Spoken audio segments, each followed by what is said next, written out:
tous. À la une de l'actualité ce soir, l'inquiétude des usagers avec l'arrivée des pluies, facteur de la dégradation des routes à Douala. Difficile, voire impossible de circuler sur certains axes de la métropole économique depuis quelque temps. Des voies de la ville sont victimes de la pluviométrie actuelle. Cependant, des travaux engagés à certains endroits sont à l'abandon pour ces automobilistes. Quelque temps. Ici, le 30 mai les clichés observés par le disparaissait de façon tragique dans les eaux de la Sanaga. Un an après, le mystère plane toujours sur la mort de Monseigneur Jean-Marie Benoît Bala. Malgré l'enquête initiée et même l'ouverture d'un procès, jusqu'ici, aucune indication précise sur le décès de l'évêque de Bafia. Une messe vient d'avoir lieu en sa mémoire. Et puis, dans l'actualité également ce soir, sport, Tour cycliste international du Cameroun. Après le repos de ce mercredi, les coureurs reprennent du service demain. Une étape qui va se courir entre Banga et Bafang. Voilà pour le sommaire.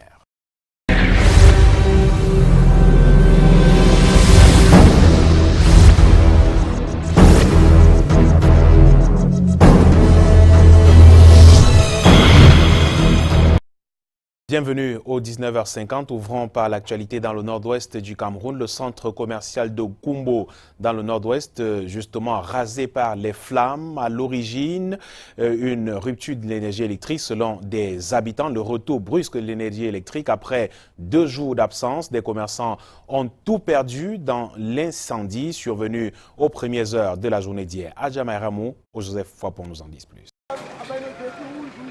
Le centre commercial de Kumbo dévasté par les flammes. Il ne reste plus rien. Des dizaines de boutiques érigées ici il y a encore 2 jours. Sous la fumée, des marchandises qui représentaient toute la vie de certains commerçants. Je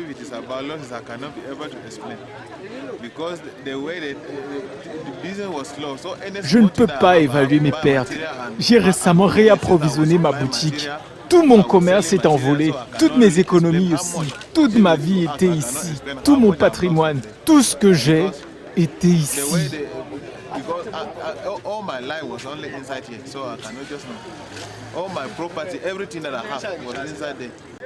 C'est aux alentours de 10 heures que la population fait le malheureux constat. Selon les riverains, un retour brusque de l'énergie serait à l'origine du désastre. We thank God for the night watch that alert some of us that arrived here, though we came late. Les personnes rentrées tard dormaient encore. C'est le gardien de nuit qui a alerté les populations qui sont aussitôt accourues. Je ne connais pas les causes de cet incident, mais je crois qu'il s'agirait peut-être d'un court-circuit. Nous n'avons pas d'électricité depuis 2 jours et le retour de l'électricité s'est fait dans la nuit. Je crois que c'est le retour brusque de l'énergie qui a endommagé les câbles et causé l'incendie. Maybe our cables. This fire happened. Parmi les commerces, une boutique de vente de produits inflammables qui a rapidement propagé les flammes aux alentours de l'espace commercial de l'arrondissement de Bouy, dans le nord-ouest du Cameroun. Des flammes qui ont tant bien que mal été stoppées par la population, bien trop tard pour les dizaines de commerçants.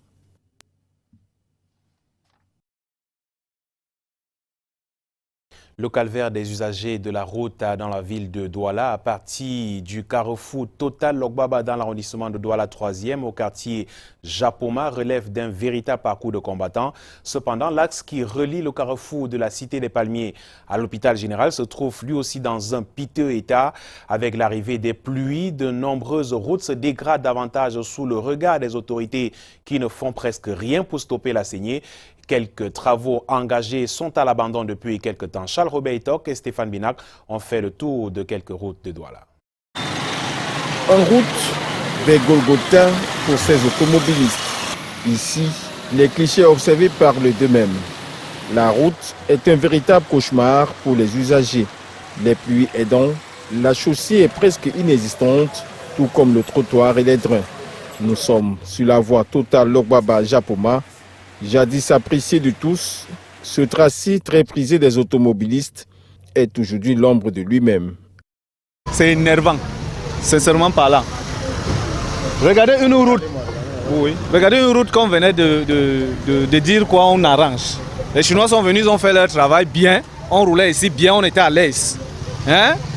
On a pris une autre équipe où c'est qui qui viennent, ils creusent, ils disent qu'ils arrangent les petits creux qui étaient à l'intérieur. Ils viennent creuser, ils aggravent la route en gâtant comme vous voyez là. Sincèrement, c'est chaque jour qu'on pousse les voitures ici. Nous ne pouvons pas être là au lieu de faire ce que nous devons faire. Hein? Nous restons pour aller aider les véhicules en route. Sincèrement, nous sommes là pour notre activité ou nous sommes là pour aider le gouvernement à faire son travail. Tout comme à Japoma, la montée du quartier Cité des Palmiers présente un visage des plus tristes. Il faut assez de dextérité pour grimper cette voie. Sur ces chemins escapés et dangereux, seuls les free-boys s'y engagent.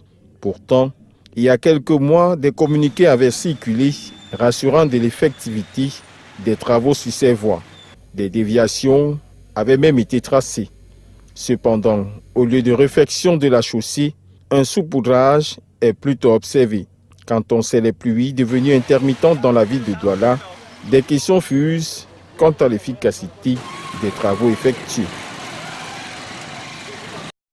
Cependant, le Cameroun dispose des atouts considérables et des opportunités en termes de développement et de création de richesses, mais son armature urbaine n'est pas encore assez mise en valeur ou suffisamment exploitée. Une consultation régionale relative à la politique urbaine nationale se tient depuis ce matin à Douala. Julio Trésor-Tanon et Mario Scosso nous en disent plus.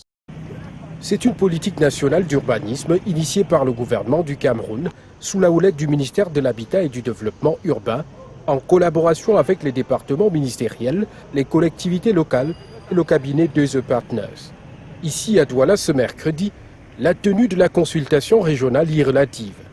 La finalité escomptée de cette démarche, l'amélioration de la coproduction et la gestion inclusive de l'occupation des sols dans des établissements humains, des tissus urbains et de l'urbanisation planifiée des espaces périurbains et ruraux.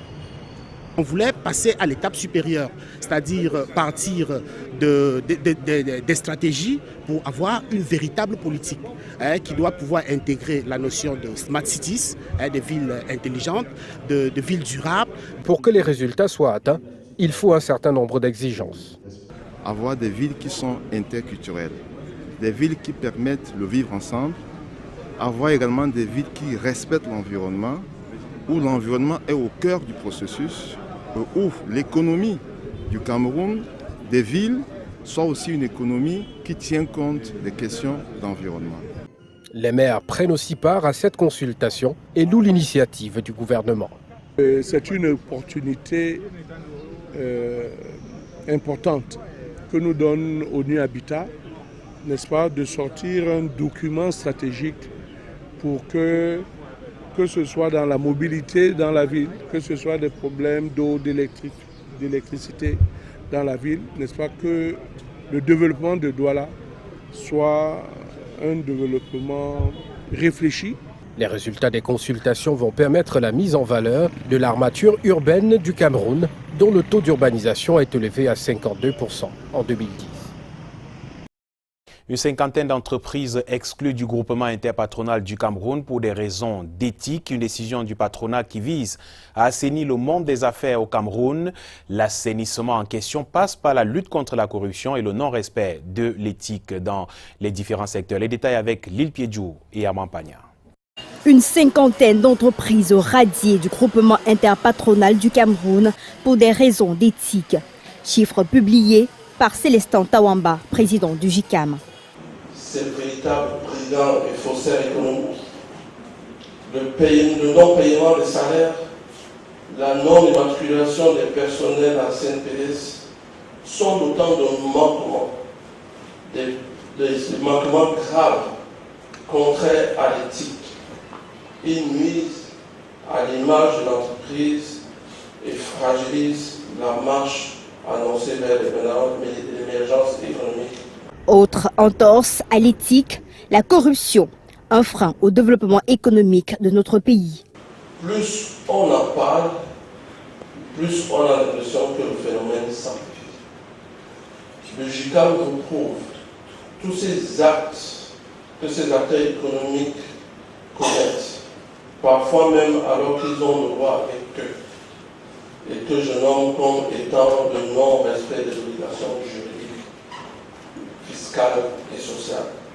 Pour éradiquer définitivement ce fléau, le JICAM annonce la mise en place d'un dispositif qui va exclure les entreprises qui se seraient livrées aux actes de corruption. Cette charte s'inscrira dans une politique éthique globale et ambitieuse, dont l'objectif est d'ancrer l'éthique dans la stratégie, le management et les pratiques professionnelles. Un code de gouvernance des entreprises annoncé pour les jours à venir par le JICAM va soutenir ce combat. Demain, c'est le 31 mai et ça fera exactement 1 an que disparaissait Monseigneur Jean-Marie Benoît Bala, évêque de Bafia, dans des circonstances troubles. Et on en parle à Yaoundé avec Alain Ghislain Kanga. Et effectivement, demain, une messe sera dite en sa mémoire à Bafia. Alain Ghislain Kanga, bonsoir.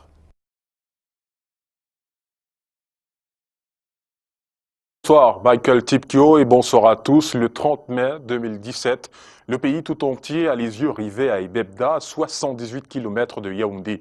Le véhicule de l'évêque de Bafia est garé sur le pont avec un mot inscrit « Je suis dans l'eau ». Monseigneur Jean-Marie Benoît Bala, porté disparu, sera finalement retrouvé mort quelques jours après. 1 an, jour pour jour, le mystère continue de planer sur les causes exactes de son décès et les chrétiens catholiques restent toujours sur leur faim. Retour sur la disparition tragique de Monseigneur Benoît Bala, c'est avec Brand Kamga et Michel Foucault. Jésus, tu es notre roi. Jésus, tu... La sombre histoire débute. Dans la nuit du 30 au 31 mai 2017, Monseigneur Jean-Marie Benoît Bala, évêque de Bafia, est introuvable. Jésus, tu es notre roi. Son corps sera repêché dans les eaux de la Sanaga le 2 juin, créant la panique générale. 1 an après cette disparition, aucune précision sur les circonstances exactes de cette mort tragique. C'est toujours le deuil. Seuls les résultats de ces enquêtes, enfin, les résultats officiels, pourraient calmer et apaiser surtout nos consciences. Depuis le communiqué du procureur général près la cour d'appel du centre en août 2017, sur la noyade comme cause probable de la mort du berger de Bafia, aucune nouveauté. La conférence épiscopale nationale a porté plainte, sans suite. Et là aussi, l'Église ne communique pas beaucoup. Vous voyez, on ne sait pas très bien comment cette plainte a cheminé, où est-ce que les choses en sont aujourd'hui. Il y a comme un climat de soupçon, de suspicion, n'est-ce pas, qui entoure ces enquêtes. Difficile pour les membres du clergé de s'exprimer sur la question. Pour l'évêque de Mbalmayo, l'heure est au recueillement. Je suis en train dans une neuvaine, je suis dans la prière, n'est-ce pas, pour tous nos défunts et aussi pour mon frère Jean-Marie Benoît Bala, mais en dehors de ça, je n'ai pas de déclaration.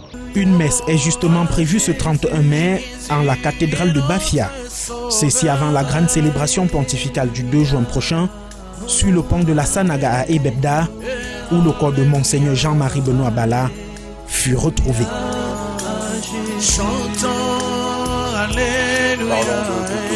À présent, le ministre des Finances a présidé ce jour dans son département ministériel la 4e session du comité de pilotage de la plateforme du dialogue sur les finances publiques. Il s'est agi au cours des échanges d'adopter un cadre de partenariat entre le gouvernement, les organisations internationales et partenaires techniques et financiers, mais aussi l'adoption des calendriers pour l'élaboration du nouveau plan de réforme allant de 2019 à 2021. Je vous propose d'écouter respectivement le directeur général du budget et le représentant et l'ambassadeur, chef de délégation de l'Union européenne au Cameroun. Ils sont au micro de Serge Alain Zibou. La transposition des directives dans le cadre juridique interne reste vraiment la réforme majeure qui va redynamiser l'ensemble du système de gestion des finances publiques. Les avant-projets de loi ont déjà été préparés. La CEMAC a donné l'avis de non-objection. Maintenant, les autorités politiques vont en décider et vont trancher sur la suite de la procédure.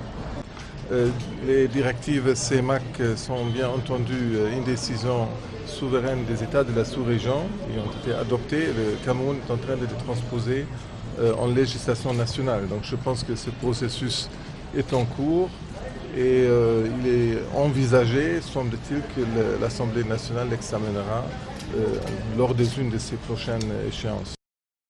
Plusieurs experts en entrepreneuriat sont unanimes sur l'urgence de former des jeunes qualifiés et aptes à créer immédiatement des emplois après l'obtention des diplômes. L'incubateur était le sujet principal des entrepreneuriales lancé ce 30 mai à l'Université catholique d'Afrique centrale. Des chefs d'entreprise ont édifié les étudiants sur les approches et les modalités de création d'une entreprise. Brand Kamga, Samuel Bonis. L'environnement africain est en pleine mutation avec la concurrence dans le domaine du travail.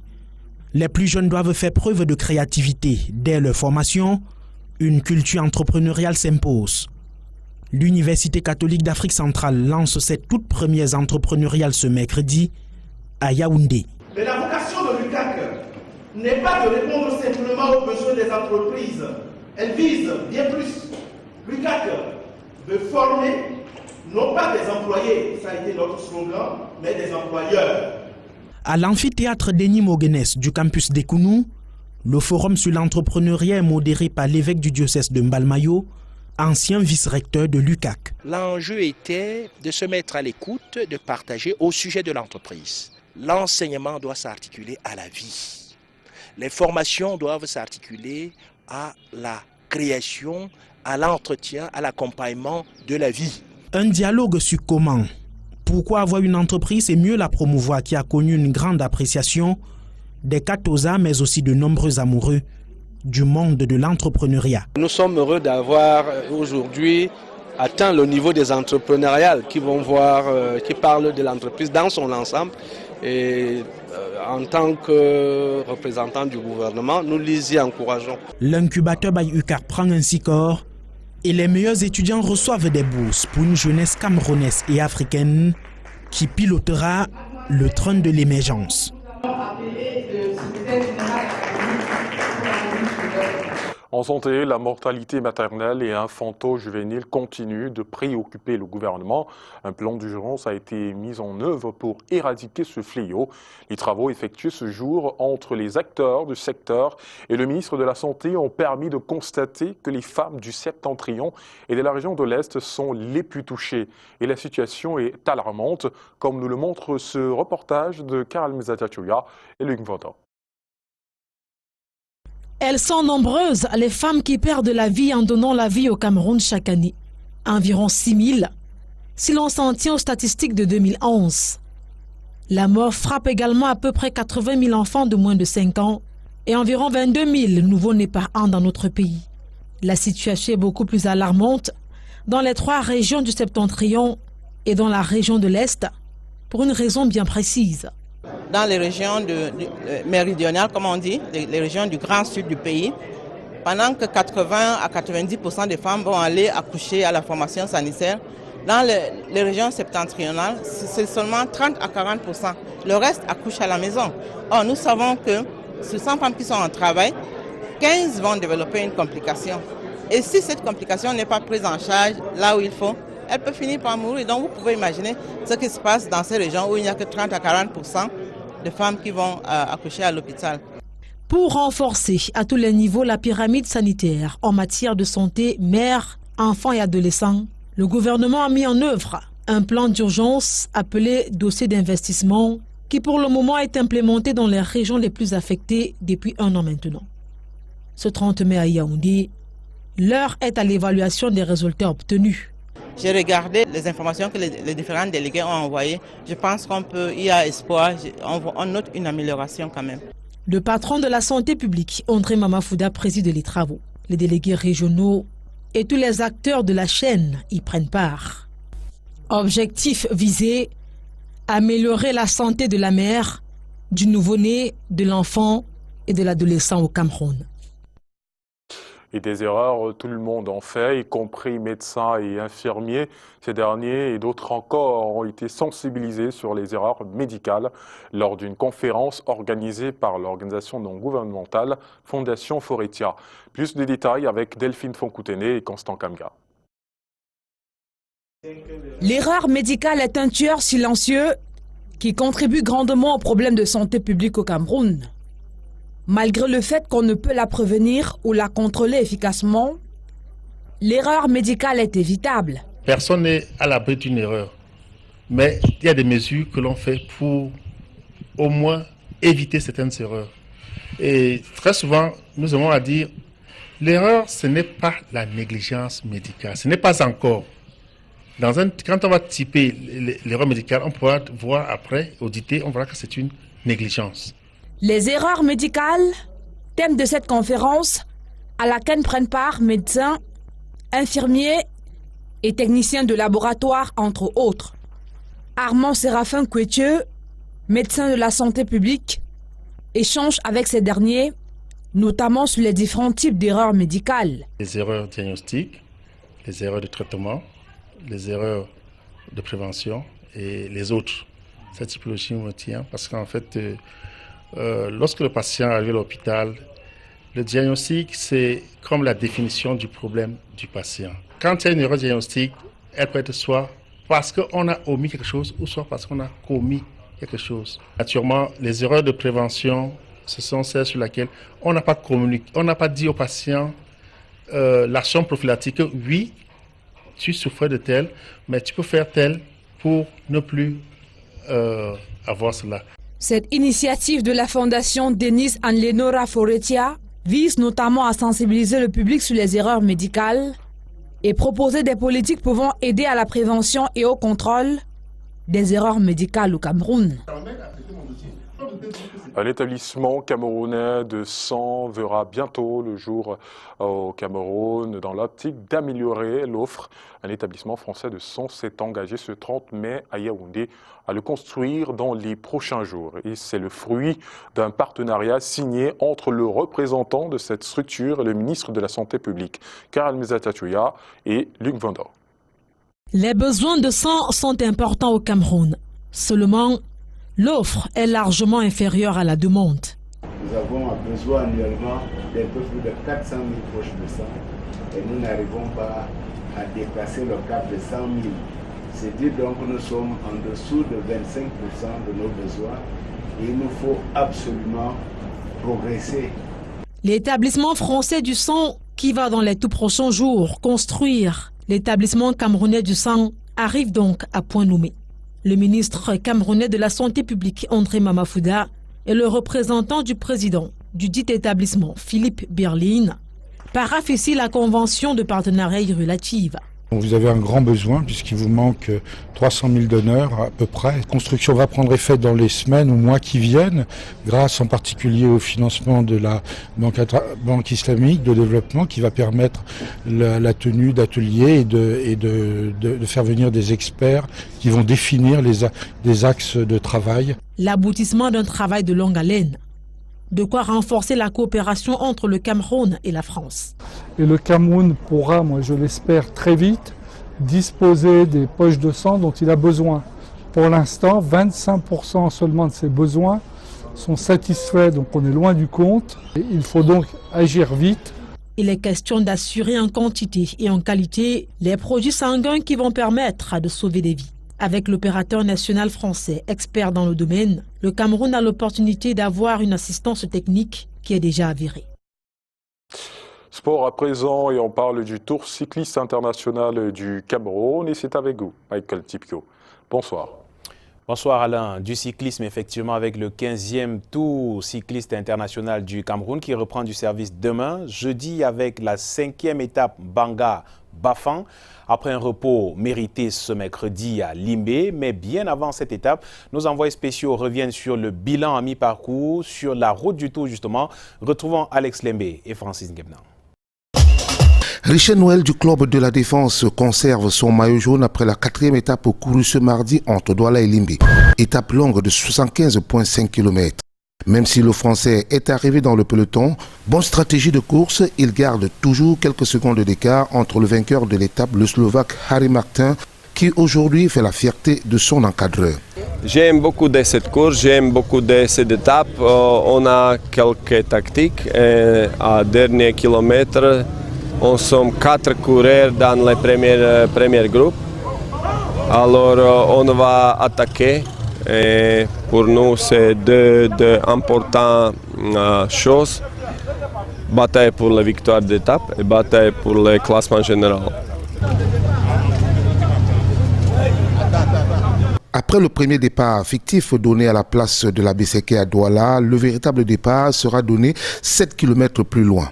De Douala à Limbé, des échappées vont se succéder, tout comme elles vont se faire annuler par des comptes des uns et des autres. D'abord couru sur du plat, il aura ensuite fallu braver les montagnes du sud-ouest, ce qui a rendu très attrayante la course, une étape qui a dessiné en filigrane la suite de la compétition.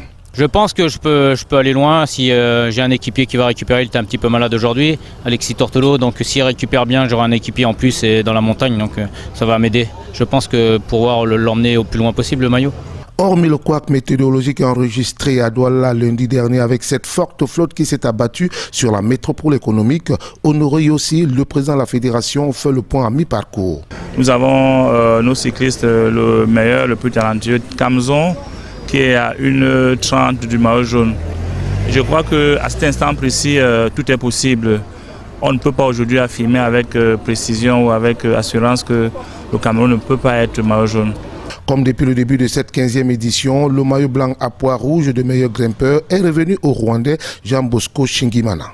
Le maillot blanc de meilleur jeune est revenu au Néerlandais Lars Garflich. Le premier Camerounais pour l'instant occupe la 8e place. Un repos a été observé ce mercredi et la 5e étape quant à elle prend du service ce jeudi entre Mbanga et Bafang après un transbordement de Limbé pour Mbanga. Il sera donc question de défier les monts Grassfield. Faisons le tour de l'actualité internationale à présent dans cet élément qui va suivre. La visite d'Antonio Guterres, le secrétaire général de l'ONU au Mali. Ensuite, l'évacuation des migrants du camp de la Villette en France. Et enfin, la polémique autour du salaire minimum en Afrique du Sud. C'est avec nos confrères de la BBC. Deuxième et dernière journée de la visite du secrétaire général des Nations Unies au Mali. Après Bamako, Antonio Guterres s'est rendu aujourd'hui à Mopti, dans le centre du pays. Un voyage de solidarité avec le peuple malien, mais également avec les casques bleus. La MINUSMA est la plus périlleuse des opérations de l'ONU, avec 160 casques bleus tués depuis son déploiement.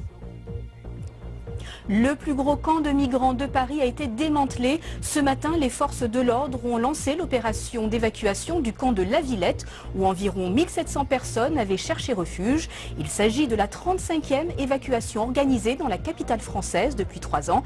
Les autorités annoncent que des hébergements temporaires seront attribués aux personnes concernées.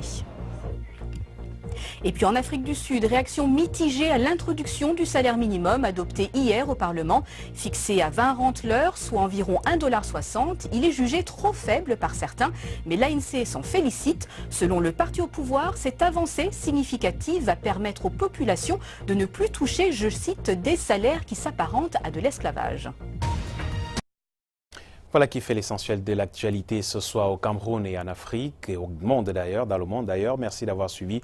Je vous souhaite passer une belle soirée sur Canal 2 International. À demain, 19h50. Bonsoir.